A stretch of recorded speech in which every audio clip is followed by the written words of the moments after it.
नमस्कार दोस्तों, हिंदी कहानी 2.0 चैनल में आपका स्वागत है। तो आज हम आचार्य चतुर सेन शास्त्री जी द्वारा लिखित कहानी मेहतर की बेटी का भात को सुनते हैं। लेकिन उससे पहले आप सभी लोग से एक विनम्र अनुरोध है कि अगर चैनल पर नए हैं तो चैनल को सब्सक्राइब जरूर कीजिएगा। कहानी अच्छी लगे तो लाइक शेयर कमेंट जरूर कीजिएगा।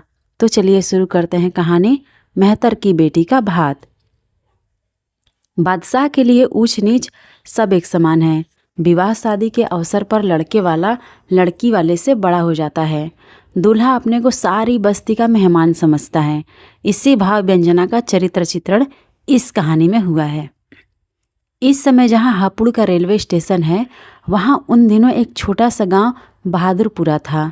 यह गांव बहादुर शाह को जब वे शहजादे थे पान दान के खर्चे के लिए दिया गया था। उसकी पूरी मालगुजारी उन्हीं को मिलती थी। बादशाह होने के बाद भी वह उन्हीं की व्यक्तिगत जागीर रहा और उसकी मालगुजारी उन्हीं को मिलती रही। रूपराम चौधरी इस गांव के जमींदार और नंबरदार थे। हर तीसरे साल वे मालगुजारी बादशाह के हुजूर में जाकर अदा कर देते थे। इस अवसर पर वे जरा धूमधाम बाजे गाजे के साथ जाते थे। साथ में 10-20 आदमी भी होते थे। बादशाह दिल्ली में सबका आतिथ्य सत्कार करते थे। रूपराम चौधरी थे कांटे के आदमी। आसपास के गांव में उनकी बड़ी धाक थी। वे एक हौसले के आदमी थे। यद्यपि छोटे ही जमींदार थे पर इज्जत उनकी बहुत थी। मालगुजारी अदा करने का समय आ गया और चौधरी मालगुजारी की रकम साथ लेकर धूमधाम से दिल्ली चले। साथ में रथ, मझोली, फीरक, घोड़े, प्यादे सवार सब मिलकर कोई 20-25 आदमियों का हजूम। आगे आगे ऊँट पर धौंसा बसता जाता था। उन दिनों रईस लोग इसी तरह सफ़र किया करते थे। अब तो दिल्ली और हापुड़ 1.5-2 घंटे का ही सफ़र है। उन दिनों यह सफ़र 3 मंजिल में पूरा होता था।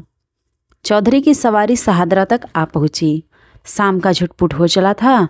उन दिनों सहादरा एक सैनिक उपनिवेश था जो जमुना के पूर्वी तट की रक्षा की दृष्टि से बसाया गया था। दैव संयोग की बात की सहादरा के किसी मेहतर की लड़की की उसी दिन शादी हो रही थी और भातई की प्रतीक्षा की जा रही थी। भातई लोग इसी दिशा से आने वाले थे जिधर से चौधरी की सवारी आ रही थी। देर काफ़ी हो रही थी और भातई आ नहीं रहे थे। बिना भात चढ़ाए शादी रुक रही थी। जब चौधरी की सवारी बाजा बजाते सहादरा के सिवाने पर पहुंची तो बेटी वाले मेहतर ने समझा कि भातई आ गए। उसने आगे बढ़कर चौधरी की अगवानी की और आदरपूर्वक डेरा दिया। संध्या के अंधकार में चौधरी भी वास्तविक स्थिति न भाप सके। उन्होंने यही समझा कि कोई बेचारा गरीब आदमी है, हमको बड़ा आदमी समझकर सत्कार करता है, उसका मन अवश्य रखना चाहिए। इस विचार से चौधरी ने मुकाम कर लिया। परंतु बहुत देर हो जाने के बाद भी खाने पीने के लिए किसी ने नहीं पूछा। हकीकत यह है कि कायदे के अनुसार भाताई जब तक भात देने की रस्म अदा नहीं करते तब तक उन्हें भोजन नहीं दिया जाता। अब दिल्लगी देखिए कि मेहतर तो सोच रहा है कि भात देने में देर क्यों की जा रही है। भात की रस्म अदा हो जाए तो खाना पीना होए, और चौधरी समझ रहे हैं अजब तमाशा है। जब तो इतनी आ भगत से रोका, अब कोई खाने को भी नहीं पूछता। काफ़ी रात बीत गई और तब तक एकाएक असली भाताई लोग आ गए।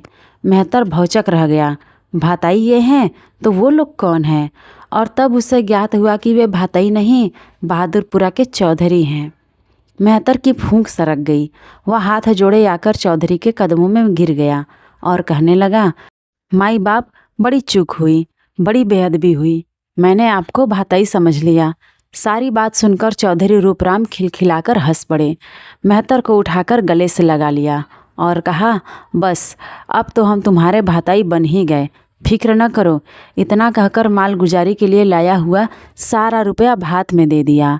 चौधरी रूपराम की दरिया दिली और उदारता की यह घटना जिसने सुनी दांतों तले उंगली दबाई। सर्वत्र चौधरी की बड़ाई और जय जयकार होने लगा। उस रात चौधरी ने वही मुकाम किया।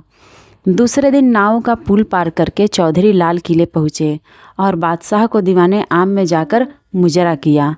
कुर्निश की बादशाह ने नजरे इनायत चौधरी पर डाली, कुशल प्रश्न पूछा और शाही मेहमान खाने में डेरा दिया।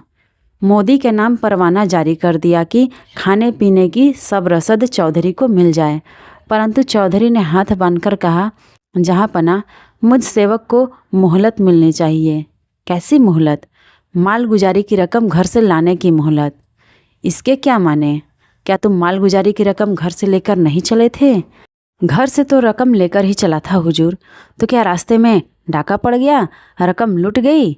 जी नहीं, लुट नहीं गई, खर्च हो गई। बादशाह की त्योरियां चढ़ गईं। उन्होंने समझा बेअदबी की जा रही है। पर चौधरी रूपराम ने दस्त बस्ता सारी घटना बादशाह के रूबरू अर्ज कर दी। सुनकर बादशाह कुछ देर चुप खामोश बैठे रहे। फिर उन्होंने गीली आंखों से चौधरी की ओर देखा। कहा, मालगुजारी तो तुम उसी वक्त अदा कर चुके चौधरी, जब घर से रकम चले। अब वह रकम हमारी थी और मेहतर की बेटी को भात तुम्हारी ओर से नहीं, हमारी ओर से अदा किया गया। इसके बाद ही बादशाह ने मीर मुंशी को बुलाकर हुक्म दिया, चंद जड़ाऊ जेवर, कपड़े और कुछ नकदी और वहाँ पहुँचा दो और कह दो कि यह शाही भात बादशाह ने तुम्हारी बेटी को दिया है। तो आज की ये आचार्य चतुरसेन शास्त्री जी द्वारा लिखित कहानी मेहतर की बेटी का भात कहानी आपको कैसी लगी कमेंट करके ज़रूर बताइएगा। और अगर चैनल पर नए हैं तो चैनल को सब्सक्राइब ज़रूर कीजिएगा और अपने दोस्तों को शेयर कीजिएगा।